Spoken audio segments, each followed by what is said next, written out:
It's me, Paranormal Sarah, Sarah Soderlund. Thank you guys so much for joining me. It's April Fool's Day. Don't believe anything you hear. Trust no one. But seriously, I'm always like trying to find the right lighting. It doesn't matter if I have a ring light, natural light, my webcam's going to do what it's going to do. So until I get the energy, maybe I'll find it this April, right, with the astrology vibes we got.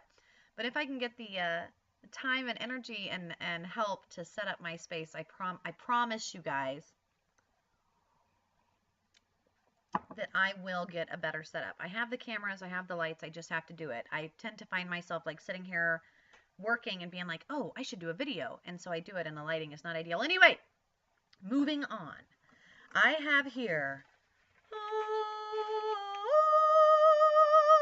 that's right, the scroll on college rule paper. Look at that. The lighting is so much better there.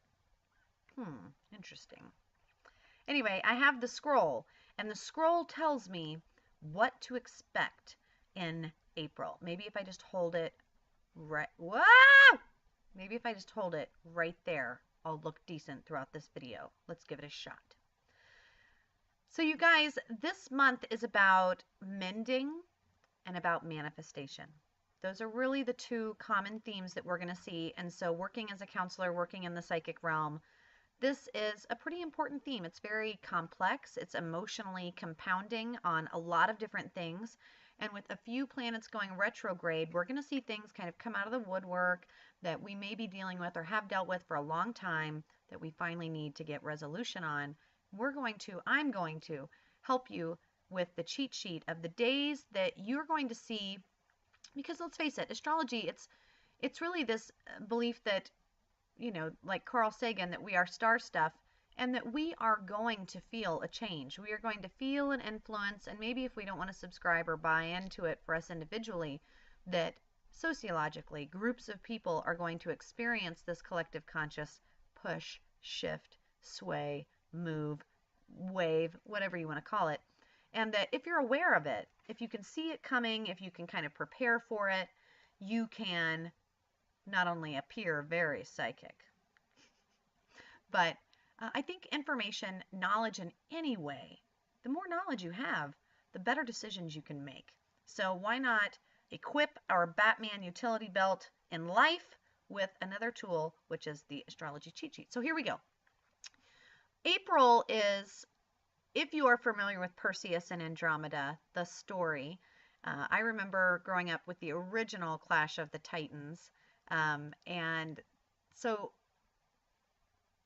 the story of Andromeda and this beautiful princess that her parents kind of scoff at the gods and say, oh, no one is as beautiful as our daughter Andromeda. Well, the gods came out and said, I don't fucking think so. Have you seen some of the goddesses that we got up here? Yeah, no. For that comment, you will sacrifice your beautiful daughter or the whole city will die. And the Kraken, we're going to release, Hades, release the Kraken on this day, and your daughter's going to have to be out there on the rock, hang her up. Otherwise, the Kraken's not going to be satiated until he eats everyone he sees. So deal with it. Now, Andromeda was beautiful. So beautiful, in fact, that Perseus, this young half, man, half god, surviving hero, comes out of nowhere and equipped with tools from the gods, he goes and he captures Medusa's head, a castaway of the deities whose gaze is so dreadful it will turn anyone to stone. Or anything, apparently, a kraken as well. So you don't want to look Medusa in the eye. And so Andromeda is strapped up on the ropes, and oh my god, it's horrible, and the Kraken is coming, and everyone's sad and scared and crying,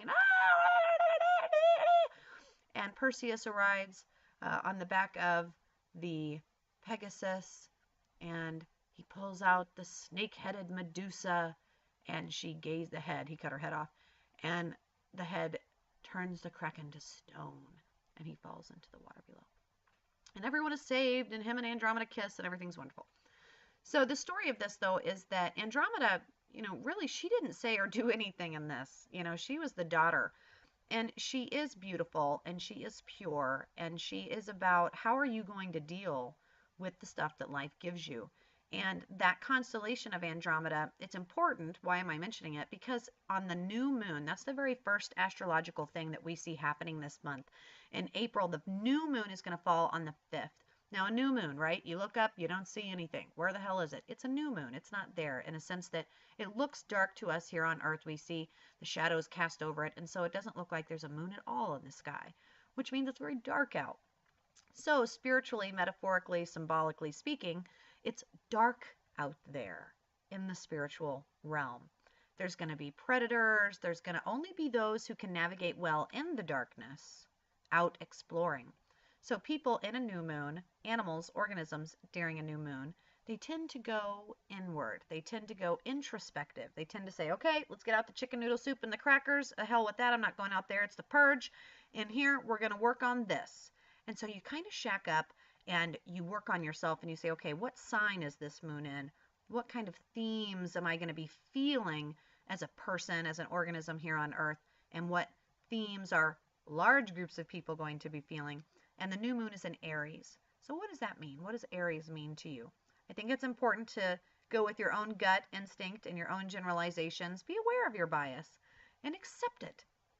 For me, Aries is, you see this beautiful, well, it's ruled by Mars. So it's a masculine, even though we see it feminine, it's this masculine, two-horned kind of facing your fears like the ram does in those Nat Geo shows where it it head conks and makes this horrible sound. But the new moon in Aries is square Saturn, which tells us that, Saturn, I always think of the rings as little highways. And so it reminds me that Saturn is our highway, byway, and department of spiritual motor vehicleization and transportation. It tells us the who, what, when, where, why, and it's how we relate to authority. It's kind of our rules, guidelines, and boundaries. And when it's square Saturn, it says, listen, there's no shortcuts to desires. You're not going to be able to jump this ring over here and go to over there. You need to stay on the road, stay on the path, and that there aren't any shortcuts. So you're kind of in it for the long haul. Get your beef jerky and your cheese curds and settle down. Okay? And sunflower seeds. But why I was telling you the story of Andromeda is important because there are two things kind of associated with this new moon in Aries. Again, Aries for manifesting abundance. Be strong. There's going to be that new moon is a desire for new beginnings, a clean slate, a darkness, a chance to think things up from the beginning. And the Aries says, you know what? I'm not going to be fearful anymore. I'm going to do this. It's very bold. But we're seeing it with two things. We're seeing it with a fixed star in the Andromeda constellation, and we're also seeing it with an asteroid that's going to be going by. And so, as we know, Hale Bop, people respond and react to things that they see in the sky. Now, the fixed star is in Alpha-Rats. I know I'm probably saying that wrong, but Alpha-Rats, and what's interesting about this particular fixed star is whenever it tends to be in the sky, whenever we take notice of it, people tend to see a great positive push in freedom, in honor, in virtue, and they find it's like inheritance. You get wisdom, you get a keen sense of yourself. Suddenly you're the most popular person in the room. Like Alpha-Rats fixed in the sky coming through Andromeda in Aries tells us, listen, this is a new beginning. Gosh, I got the hiccups. Come on now. It's a new beginning. You're feeling bold. You're feeling courageous. You got to go inward and explore yourself. Fight those fears. Face those fears. And Alpharet says, if you want it, here it is. Come and get it. But you got to meditate, eat, diet, and do all the things. So it's kind of telling us what we have to do, but it's really giving us this desire to want to achieve that inner freedom and want to stand up to that honor. And we're going to have it. It's a successful thing. It's a positive thing. But the duality there is that it's 4 degrees 44. So as we look at this in the sky, what does that tell us? It's going to be a trigger. So psychologically, working in counseling, social work, for those of you out there who join me in that, yay! this is a trigger on the human emotional spectrum of fear. Can I do it? Am I good enough? Am I enough? Am I strong enough? Do I have enough determination? Am I the one? Is it meant for me? A lot of these, when we think about manifesting and think of all the abundance behind us and this surge to be courageous and to boldly go where no man has gone before. Well, I'm not Jean-Luc Picard. Can I do it? Yes. This is a trigger. You're going to feel that. You're going to feel that self-doubt. And then no, the fixed star in Alfres says, hell yeah, you can do it. You can do it. The reason you're having the doubt is because you have the thought. So accept it, love it, and face it. And use me, baby. And so do that. And then also, as we look to the sign, we see this fixed star, and we're kind of feeling this emotional complex thing going on here with, can I do it? Yes, I can. Can I do it? Yes, I can. And then all of a sudden, boo, this asteroid goes by. And we know people can do crazy things when they see asteroids. It's the end of the world. It's Armageddon. Steven Tyler starts singing songs. It gets really crazy.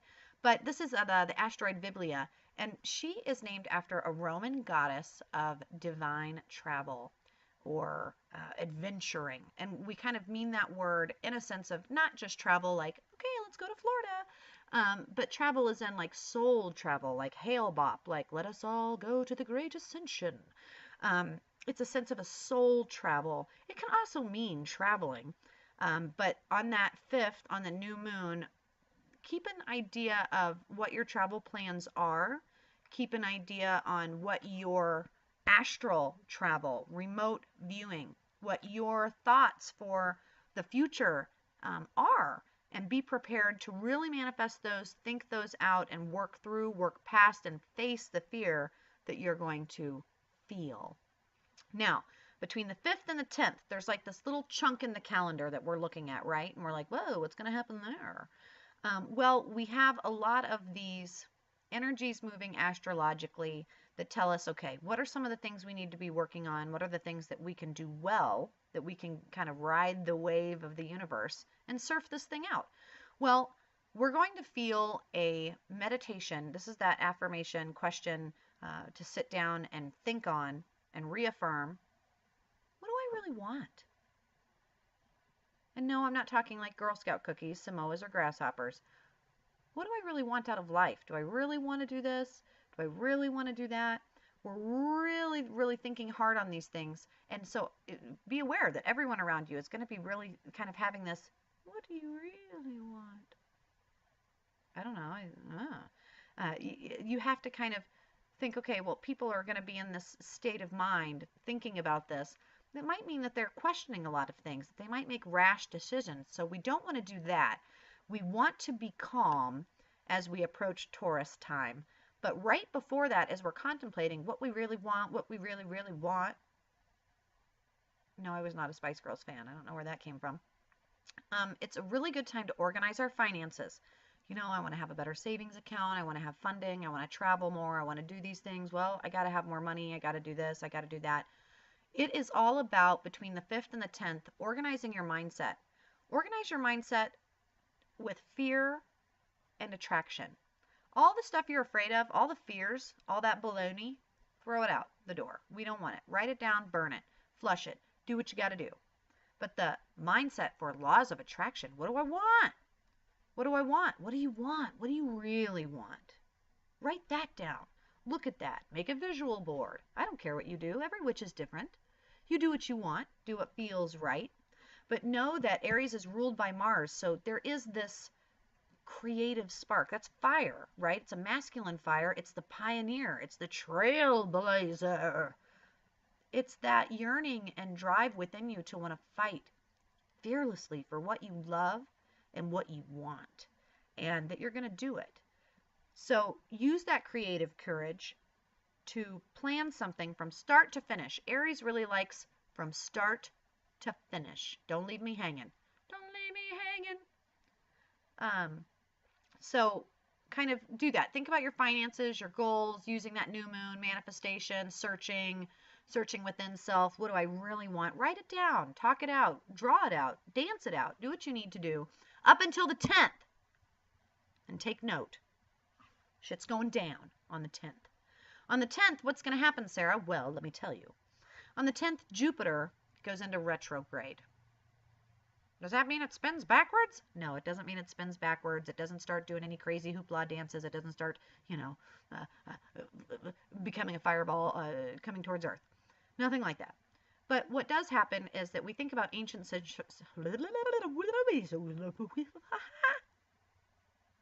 if you have the gift of discernment, you know what I mean. When we go back to more ancient times, before telescopes, Galileo, when we go back to times where we're just looking at these things in the sky, we are looking at them and we can say, oh, there's Jupiter. Okay, well, we know what Jupiter means when we see Jupiter, what season it is, what force it has upon us. Oh, wait, Jupiter looks like it's going away. Jupiter, where are you going? Jupiter, where are you going? Well, because orbits are elliptical, because the positions of where we are in relation to a planet, it might seem like it's getting farther away. It might seem like it's going backwards, but that's not the case at all. But what it does mean, as we see these planets going retrograde or getting farther and farther from us, we feel less and less of their presence, like a magnet. The farther it is from us, it's difficult to feel that pull. And so it might be more difficult to feel the powers and strengths of the themes that those planets carry. So what does Jupiter carry? Well, I kind of personify all of the planets, and Jupiter is my Chris Farley. He is the big bad voodoo daddy of the galaxy. He is the funny guy. Jupiter is the big one. He's a big gas giant, and he's fluffy. He's kind. He's loving. Jupiter is about what really matters. As we know, Chris Farley was always willing to be the entertainer, make sure everyone in the room was smiling and happy, but ultimately doing drugs, took his own life, overdosed. They're dealing with very, very serious traumas. And sometimes Jupiter is, the kid that overeats and can't stop and struggles with addiction. Or Jupiter wants and wants and wants and wants and wants until they don't know what they want anymore. Jupiter is a planet of desire and abundance, and its force and its influence is very strong. So when Jupiter is around us, we might feel these really powerful pulls for our desire. And when Jupiter goes retrograde, like it will be doing on the 10th, we start going, what do I want? What do I need? Help me. I don't even like cake anymore. Like we start questioning what we want. So that's really going to compound on that questioning that we were doing in the new moon. But then also Jupiter is the oddball. It's the Chris Farley, right? So it might do crazy things. It might just start doing like fat guy in a little coat dance just to make sure that you're distracted. So in a sense, from April 10th to August 11th, okay, Jupiter is going to be retrograde, and we are going to social justice issues, the abundance of society. There's going to be odd, weird things happening. I like to use the word odd because it's that fickle, like Jupiter does what it wants. So in the social justice realm, don't go join in a bandwagon until we're out of retrograde, because we're not quite sure what the cult leader is doing. Also, travel plans. If you're planning all of your stuff from now until August 11th, Jupiter is like, you know what? Delta doesn't know what it wants. And guess what? This cruise ship line might just go bankrupt. It's where travel is going to be kind of fickle. In studying, like, I was going to be getting my doctorate. I was going to be continuing to go through school this year. Well, we moved. So then I was going to be transferring it all to an online program. Well, that got kind of halted by a personal family endeavor, something new, something odd, something different. And my study, my knowledge, my book applicable study got postponed. You're going to be seeing a lot of that until August. And so as Jupiter goes retrograde, we have to be like, who am I? What are my values? What is my higher purpose? What am I here for? I'm not just here to eat cake. we have to set our desires aside as we're like, what do I want? What do I want? What do I want? And think, what can I do? How can I be? Right? Start asking these questions that help us enjoy life. And don't be afraid to do odd things. Now, it may not be the best time to plan for travel or study, but it's a great time for dieting. It's a great time for changing things up and doing odd, weird things. Trying ear candling or a colonic, or reflecting on a value that might have you go into a sweat lodge when you may not otherwise ever think of doing that. It's a time to challenge who you are in a way of, how are you? What do you do? How do you be? Right? I think of the last unicorn. I be what I be. I be a cat. And so you have to know who you are, even if it's strange and wild and weird. And know your desires, and know that when you're satiating for them and when you're yearning for them, to be aware of what that does to our behaviors. So, next, the 11th. Dun dun dun! The 11th, it's not a big deal, but we're going to look up, and I know everyone's like, Mercury direct, Mercury retrograde, Mercury direct, Mercury retrograde. Mercury is going to be west, elongated in the sky. It's going to be very beautiful, very direct. We can look at it. We can see it. We can go, hey, Mercury, how are you? And Mercury is all about our communication. So when we go out, I like to talk to Mercury because of that reason, and kind of tell him just the things that I'm thinking about as we are thinking about these life purpose and desire. Think about change of mind. Think about how it's okay to have a change of mind. How it's okay to say, you know what? I've been doing this for 30 years. I'm not going to spend another 30 years fixing this mistake. I can change my mind right now. I don't have to spend another second doing this just because it's what I'm supposed to be at this. No, you don't have to do it just because. You don't have to do anything. So think about that. Now, the 19th is the next big day. So put it on your calendar. Write it down right now. Go ahead, grab your pen. The 19th is the full moon. Wow, that came quick, right? Well, this full moon is unique because it's kind of a double-decker. Last month's full moon, the worm moon, was in Libra. And it said, listen, start weighing shit. Start putting it on the, do we need it, do we not need it? Do we want it, do we need it? Start weighing stuff out. Practical, emotional, mind, matter. Start doing it. And we did. We started really saying, okay, got to do this. I got to really start thinking. We started manifesting and we started mending. Hopefully you did. Back in the last full moon. Well, here we are again. On the 19th in April, we are going to have another full moon in Libra. Now, Libra is the scales, judgment. Libra is all about balance. Libra is all about letting go. It's not about measuring and standards and the surface level stuff like that. No. It's about resolve. You get this for that. Is your heartache worth the relationship? Is your addiction worth the money? Worth the pain? Is your time worth your energy? And when we weigh something on the scales and we decide it's worthy or it's not, it's deserving or it's not, then you get rid of it.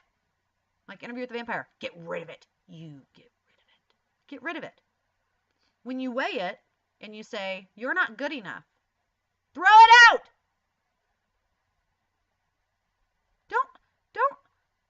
Don't bring it back into the, wait a minute, why are we weighing this? I thought we already did this. The universe is like, she already asked us about this boyfriend. We already put him on the scales. He's a bad egg. Don't frustrate the universe. With this full moon in Libra, the second time around, she says, let go, or I'm going to make you let go. Resolve it, or I'm going to resolve it. She's the mother, the second time around, saying, okay, I gave you 10 seconds. Now I'm counting down for real. And so you might feel a heated tension. Be patient. The second Libra, because it's 2 and we have 2 scales, this is a really good balance and harmony. It's great for lovers. It's good for relationships. Or can we do this? Not do that. Need more of that? Great, let's put it on there. Need more time? Need more love? Need more hugs? Need more back rubs? Need more chocolates? Need more Ghirardelli? What do you need? You let me know. Ben and Jerry's? Okay. Start weighing things, start talking about things, and know that with this Libra, if you're fighting it, watch this happen around you guys. It'll be so psychically magical. It'll be like Kermit. We'll be a meme together. We'll do this. Told you. Told you. What's going to happen is if you are fighting Libra, if you're like, I didn't weigh this. I don't know what you're talking about. Like, don't do it. Don't fucking lie to the universe. Don't meddle around, lollygag, and all that jazz, because it's just not going to work. And what'll happen is she's going to start severing ties. You're going to start seeing relationships that are toxic. If it's not good for you, get rid of it. And if you don't get rid of it, the universe is going to get rid of it. And you're going to see relationships going south, things going bad. This is, you don't have a good relationship with your brother and you've not resolved it, you've not fixed it, you've not called, we've not done the apology, we've not cleaned up the mess. Well, shit's going to hit the fan. And then you're going to be forced to cut the cord. And it may not be the way you want. So know this going up to the 19th. Do all that now. This is all that introspective work that we're going to be doing with the new beginnings in Aries. The new beginnings, the seeking, the fight, fearless, courage, creative, power. We need that from Aries, because coming into that full moon in Libra, she says, have you done your weighing, sir? Oh, you have it. All right. He's not. Okay. No, hold on a second. And it's going to get serious. Don't do that. Just write down the code for the grapes and put it down and twist it off and get to the register and know what you have in your bag and how much you have and know what to expect. Don't be surprised. Don't be surprised. Okay? So the next day, that's all happening. Full moon. Witches are out dancing naked under the spring full moon. Libra, scales everywhere. People dancing around blindfolded like a darn Sandra Bullock movie. On the 20th, there's a shift.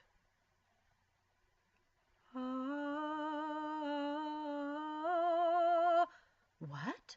A shift? To where? How do we feel? What's it a shift to, Sarah? Good question. The shift is into Taurus. We start feeling from Aries into Taurus, we're feeling less whimsical and a charge. Where the hell are we charging? That away! Fighting, fearless, trailblazing pioneer into Taurus, who is grounded. Taurus goes, yeah, I see you fighting.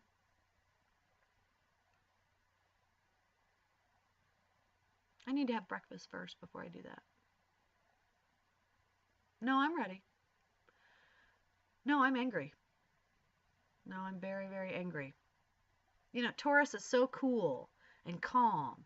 And people are like, come on, Taurus, do it, do it, do it. The universe is fucking egging you on, man. And that Taurus energy moves over you like a stone cold blanket. And you're just like,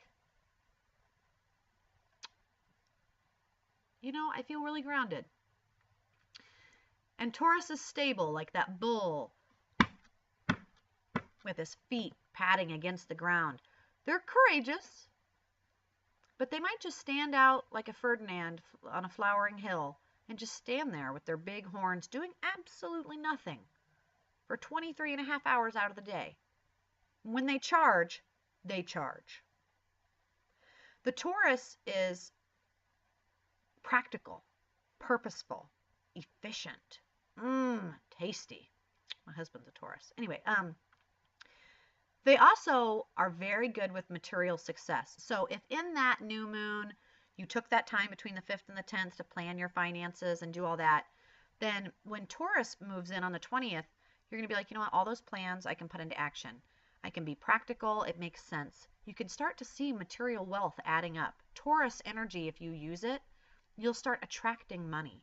You'll start attracting wealth. Taurus loves to go out. Oh, you want sushi? I want the best sushi. You want steak? We want the Kobe beef steak. Like, Taurus does it. And when they do it, they go hard. And so this is the kind of feeling we're going to feel. Now, they're the children of Venus.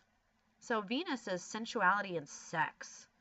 They want to eat, they want to taste, they want to rub it all in my hair. They want to just like be in it. And so use that energy. Use that. Full moon in Libra, we're weighing shit out. We're making decisions. We are resolving our own stuff. We're not letting the universe do it for us. We're feeling the push. We're riding the wave. We're cutting our own cords. And we're feeling grounded, feeling good, feeling. Taurus is going to really having you like, just really feeling like, I got this, man. And hopefully,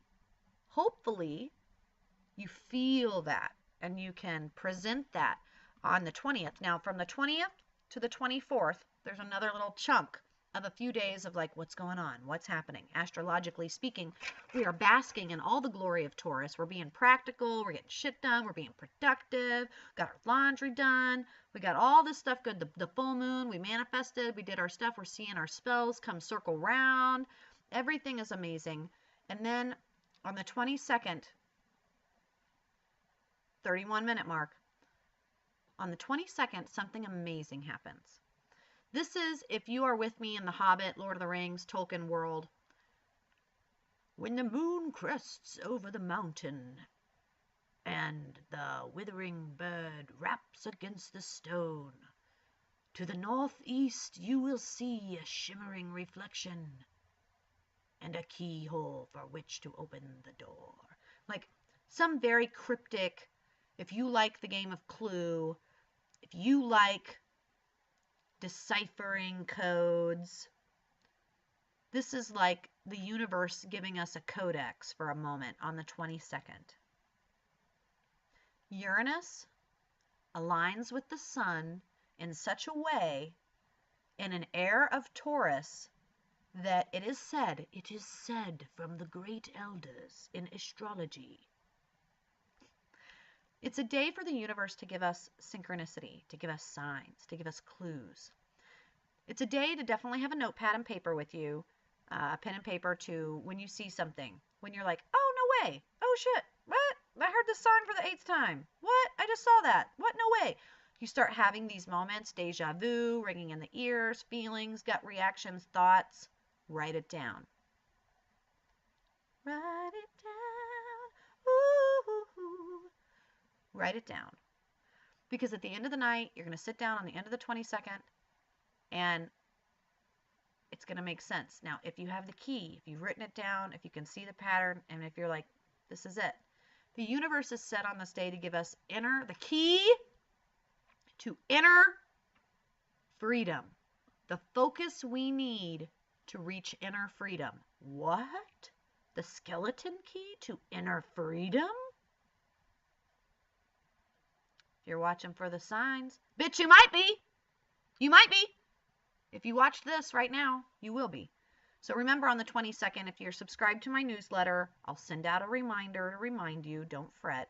You don't have to remember everything. I'll help you. I'm here to help you. Okay. But then also on the 22nd and 23rd, we're going to have the Lyrid meteor shower. The meteor shower is always interesting because you know that people who aren't aware of what a meteor is or what things flying through Earth's path might look like as they burn in our atmosphere. It could be hell and damnation. It could be a gift. It could be an omen. Usually meteor showers and asteroids are omens. They're signs, especially when they are routine. They come back around. This meteor shower is one that we see, I think, annually. Biannually? I think it's just annually. And it's something to just take note of. It's going to be a reward for you. If you have used the moons, if you have written down, manifested, mended, you're riding the wave, this is that surfer that gets to go through the tube. This is the chance to just see the sun sparkle off the water, through the air, and feel a moment of epiphany. And the meteor shower says, la, la, la, la, la, la, la. It's a little like sparkle in the sky for you to say, good job, you've done it. Okay? So use that as a pat on the back from the universe and feel that energy. On the 24th, another planet goes retrograde. No! It's true. But luckily, it's Pluto. Pluto, the farthest, and yes, it's a planet. Pluto goes retrograde. Pluto takes 248 years to go around the sun. So Pluto takes his time. And Pluto likes to pop in every now and then and go, I told you. Pluto says, don't forget, you only live once. You're only going to see me 3 times in your life. Like, Pluto is a rarity, right? It's a paper plate in a snowstorm. You've got to really be looking for it. And when Pluto goes retrograde, way off in the distance, like it's going backwards, like it's running from planet Earth, then we begin to question and think about and ponder and feel a pull, a stretch in our elasticity to Pluto, which asks us, how do we relate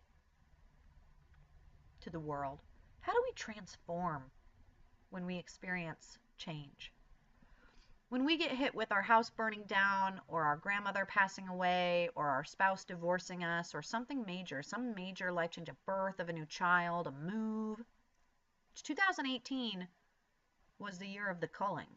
It was a move it or lose it. How do we relate and how do we transform? That's what Pluto really asks us to think about. And so as we're going through all of these changes, because April says, listen, you're going to be going through a lot of changes, a lot of new beginnings, these really emotional things happening, cords cutting, whether you like them or not. You may not have the time, and you may not be even getting that spiritual subconscious reminder to say, how am I doing? How am I adapting? And Pluto reminds us to think about that. And so as it's retrograde, we need to think about it ourselves. We need to be our own reminder, put our own force of thought in there to say, okay, this is a good day to just check in. As Pluto goes retrograde, I may not have that Pluto reminder of how am I doing, how am I adapting, and I need to be gentle with myself and be aware that it takes time and it takes bending, it takes cooperation, malleability, it takes a lot of different things. It takes heating and cooling, it takes temperance. So think about those things on the 24th and then look forward to the 29th. The end of the month, we will have made it through. Can you believe it? It's the 1st. But in no time at all, it will be the 29th. It will be the end of April. And another planet goes retrograde. No! It's true. Another planet goes retrograde. Well, which one? Which one's it going to be? Saturn. Saturn is going to go retrograde. And remember, Saturn is my department of motor vehicles. All spiritual vessels stay to the left and only go to the right. Remember, if you go above or under the speed limit for which it is posted in your spiritual life lesson, that you will be persecuted by judgment, which is found down the hall to the left in C3214. Saturn is the spiritual highway of boundaries, authority, like what are we even doing? How fast are we going? What highway are we on? Turn left in 2 miles. That is Saturn, spiritually. It's giving us guidelines and direction. And so you're telling us that's going to go retrograde? What does that mean? It means the same thing as when you find yourself out in the middle of Iowa trying to drive from point A to point B and your GPS signal goes lost. GPS signal lost. And you don't know where you're going, you just know you have 241 miles on Interstate 35. Keep going south. Throughout April, we have asked ourselves, with the emotions of Aries, with the push and grounding and support of Taurus, and with the full moon in Libra, we've gone through a process of reflection, weighing those things, resolving them, and being strong. And so we don't need the roadmaps. We don't need a bunch of people in traffic. We don't need a voice on a device telling us which way to go all the time. As Saturn goes retrograde on the 29th, it's a really good opportunity. When she was square on the new moon on the 5th, Saturn said, listen, there's no shortcuts to desire. And on the 29th, she goes retrograde, and as she goes off into the distance and says, you don't need a map. You didn't take a shortcut. Remember, no shortcuts to desires back on the 5th? If you did the work this month, you didn't take any shortcuts, then it's the drive. Roll the windows down. Crank the stereo up. Look at the tornadoes in the distance. Feel the breeze. Stop and get some snacks. Enjoy the ride. Don't be so concerned with how many miles left or your estimated time of arrival or taking a picture along the way. When Saturn goes retrograde, it tells us to pay attention to the long-term life plan. We'll be back on the road with traffic and signs and coming on into your exit soon enough. But in the meantime, while we're on this road trip, think about how you face obstacles and how you relate to authority when there's no one there telling you how fast to go. Do you regulate yourself? When there's no one telling you to slow down or to turn left, are you remembering where you're at on your journey? Do you kind of know about how long 240 miles feels? Do you even know what you're looking for? 'Cause I still haven't found what I'm looking for. So, that'll be the 29th. Now I'm closing this up and I'm sealing it because it's part of my process. But this here cheat sheet hopefully will not only give you an opportunity to join me and many other natural witches as we utilize the Force, but to connect with others, to connect with yourself. That's what divination and spirituality is about. It's about connecting with yourself, growth, getting the best out of everything you can, really squeezing that life lemon for everything it's worth. And knowing how to use the salt and the lime to complement each other. How to use the ups and the downs as rest and relaxation, or when to start paddling and when to get out on that wave and look out into the tunnel. So, I hope that this helps you guys. I hope that this helps you for the month. And know that I do these every month, but of course you can always check in on paranormalsarah.com. I do astrological readings, I do divination readings, I can read bones, I can read palms. My tarot deck this month is the Deviant Moon deck, but of course I have a whole slew of tarot decks on hand. So we can do all sorts of divination for you. And I also do mentoring and private classes to help people find their own intuitive voice, to not have to tune in or check in for any other reason than just for fun and validation. When I tune in to Bahati Life, or just recently started following the Mexican Witch on Instagram, or when I turn to other natural witches, or I go to my own mentors and I see what they're doing, and I'm like, oh, it's the full moon in Libra. What are you doing? Oh, well, we're going to be going and doing this. Oh, that's a great idea. Oh, okay. It's a way to communicate and connect, and not just for yourself, but for others. You know what I mean? So I hope that this helps you do that. And I hope that I will see you at my website, that you'll sign up for my free newsletter, that you will join me every month, and especially every Tuesday, live every Tuesday. I do free Facebook readings, and they're a whole lot of fun. So I hope you guys will join me there, and that I will be talking with you soon. Until next time, guys, enjoy this April.